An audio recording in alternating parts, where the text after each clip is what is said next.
পিএসএলে নিজের প্রথম ম্যাচে বাজিমাত করলেন রিশাদ হোসেন। গুনে গুনে নিয়েছেন 3টি উইকেট। পাকিস্তান সুপার লিগ পিএসএলে নিজের চতুর্থ ওভারে জোরালো উইকেট তুলে নিয়েছেন রিশাদ।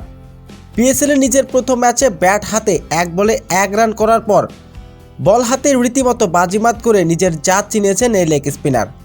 4 ওভার বল করে 31 রান দিয়ে 3টি উইকেট নিয়েছেন রিশাদ। রাওয়ালপিন্ডি ক্রিকেট স্টেডিয়ামে টস জিতে আগে ব্যাটিংয়ে পাঠায় কোয়েটা। আগে ব্যাটিং করতে নেমে নির্ধারিত 20 ওভারে খেলা শেষে 6 উইকেট হারিয়ে 219 রান তুলেন লাহোর কালান্দার্স।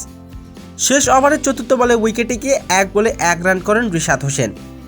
220 রানের জবাবে ব্যাটিং করতে নেমেছে কোয়েটা। রিশাদ এদিন বোলিংয়ে আসেন সপ্তমতম ওভারে। এর আগে 62 রান তুলেছেন 4 উইকেট হারিয়ে কোয়েটা। আক্রমণে এসে প্রথম ওভারে 7 রান দেন রিশাদ। পরের ওভারের চতুর্থ বলে আইরিশ রুশো ছক্কা মেরে দেন রিশাদকে। প্রতিশোধ নিতে অবশ্য দেরি করেনি বাংলাদেশের এই লেগ স্পিনার।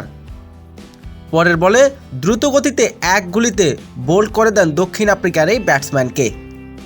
টানা চতুর্থ ওভারে বোলিং রিশাদের বাকি 2 উইকেট পেয়েছেন নিজের শেষ এবং দলের 13তম ওভারে। প্রথম বলে মোহাম্মদ আমিরকে এক দারুণ লেগ বোল্ড করে দেন তিনি। পরের ওভারের চতুর্থ বলে আবরার আহমেদকে ডিপ ব্যাকওয়ার্ড স্কোয়াডে মোহাম্মদ নাইমের ক্যাচ তুলে দেন রিশাদ।